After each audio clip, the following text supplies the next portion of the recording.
Assalamualaikum warahmatullahi wabarakatuh. Perkenalkan, nama saya Anissa Zura Alkonaah dari Fakultas Humaniora, Program Studi Bahasa dan Sastra Arab, Universitas Negeri Islam Maulana Malik Ibrahim Malang. Di sini saya akan menyampaikan hasil resume saya pada acara kegiatan PPAK Fakultas Humaniora 2021. Materi pertama disampaikan oleh Dr. Halimi MPD selaku Wakil Dekan Bidang Akademik. Beliau menjelaskan tentang sistem pendidikan di perguruan tinggi. Yang pertama yaitu sistem perkuliahan.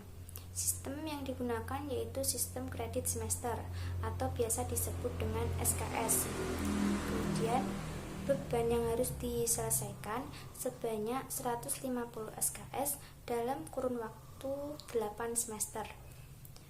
Selanjutnya, lulusan Fakultas Humaniora akan memperoleh gelar Sarjana Sastra atau SS untuk prodi Sastra Inggris dan Sarjana Humaniora atau SHum untuk prodi Bahasa dan Sastra Arab. Selanjutnya mengenai sistem evaluasi. Sistem evaluasi yang digunakan yaitu yang pertama yaitu UTS dan UAS.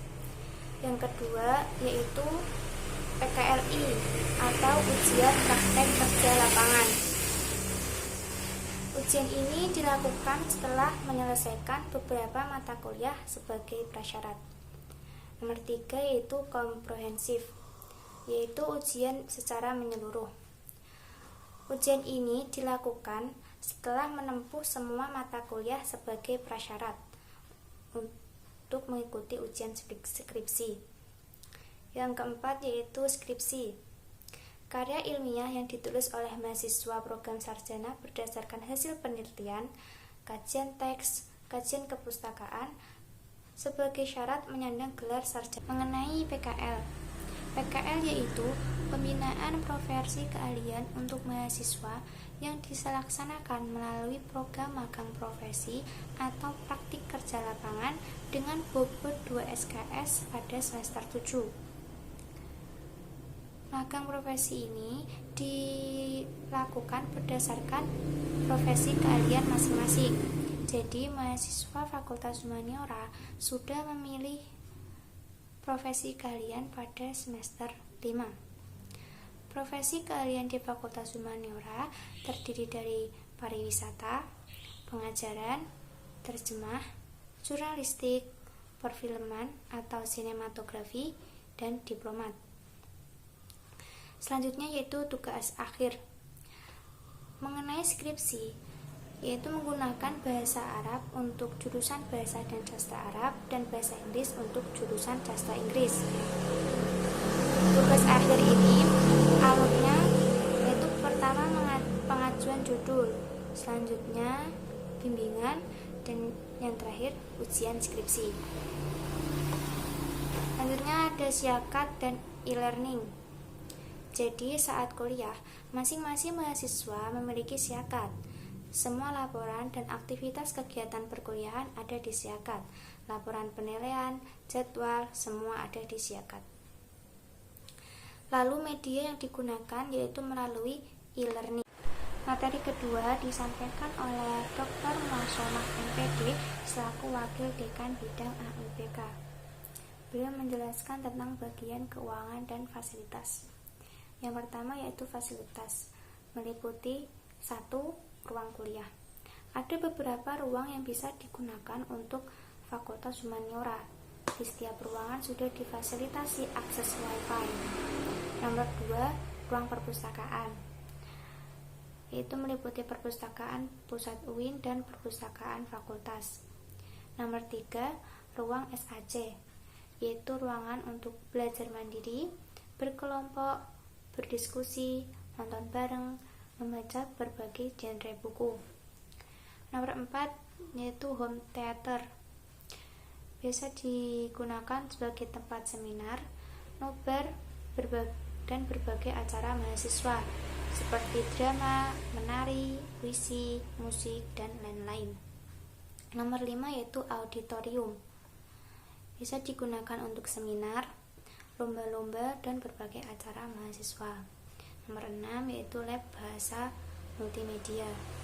Nomor 7, relasi seni, yaitu untuk memperdalam hobi menari, bermain musik gamelan. Nomor 8, galeri kaligrafi. Nomor 9 yaitu meeting room, biasa digunakan untuk rapat dan ruang ujian-ujian akhir mahasiswa. Yang kedua yaitu keuangan. Keuangan ada yang namanya UKT, yaitu uang kuliah tunggal, bukan SPP. UKT ini adalah sharing pembayaran, saling membantu antara mahasiswa yang memiliki kemampuan ekonomi berlebih dan mahasiswa dari keluarga yang kurang mampu. Selanjutnya ada banding UKT. Banding UKT dilakukan setiap semester sebelum dilakukan registrasi ke semester berikutnya. Pengumuman selalu dilakukan secara online. Demikian juga pemberkasannya. Banding UKT bisa makin turun 1 grade, bisa juga naik. Selain itu, ada fasilitas beasiswa yang bisa diakses oleh mahasiswa, meliputi beasiswa prestasi, LPDP, Elwaza atau Lembaga Zakat dan Wakaf UIN Malang, dan beberapa lembaga lain. Materi ketiga disampaikan oleh Dr. Galuh Nurrohmah, MPD MED, selaku Wakil Dekan Bidang Kemahasiswaan dan Kerjasama. Beliau menjelaskan tentang sistem pembinaan dan pengembangan kemahasiswaan. Diawali dengan visi Fakultas Humaniora.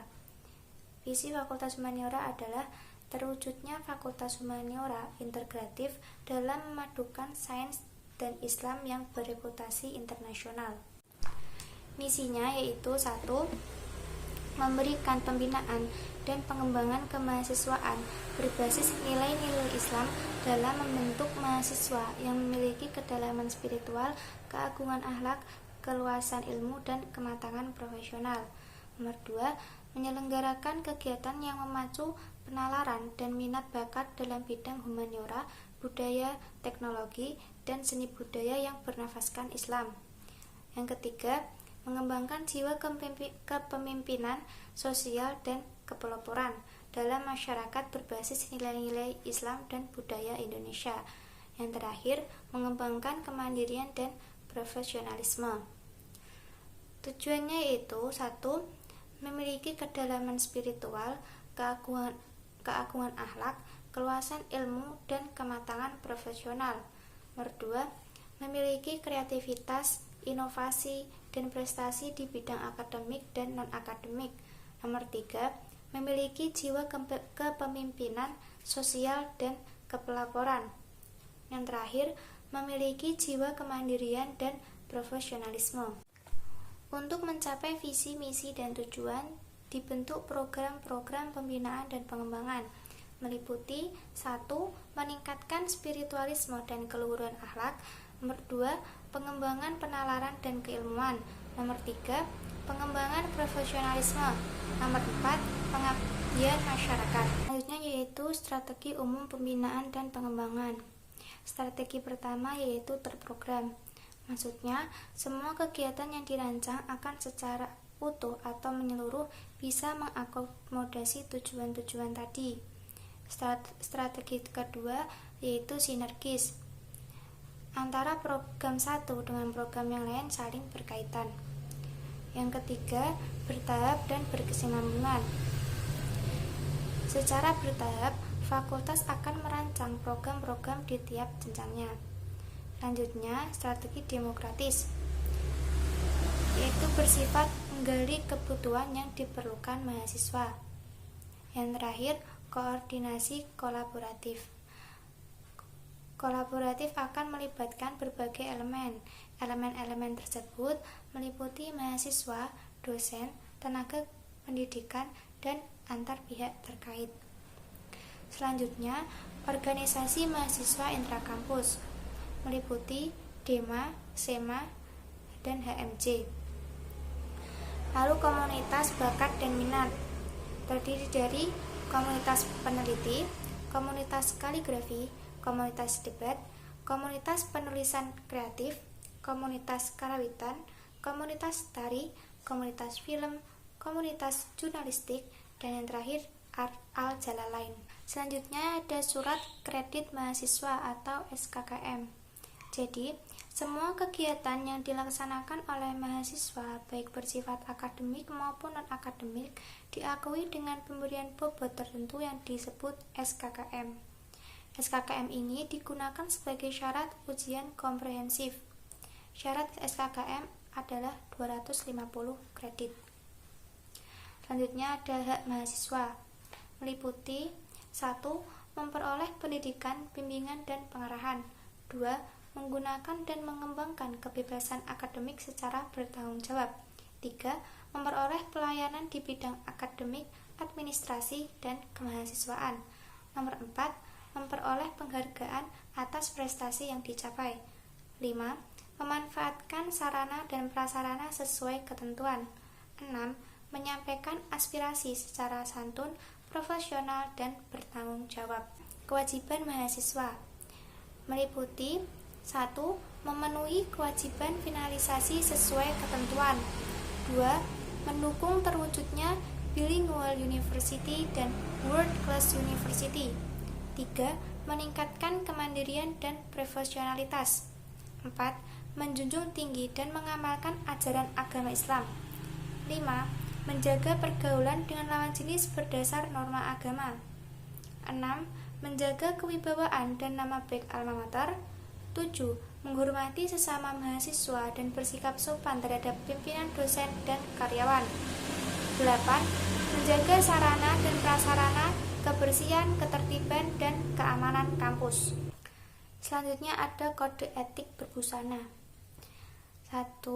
Berpakaian sopan, rapi, dan bersih sesuai dengan syariat Islam.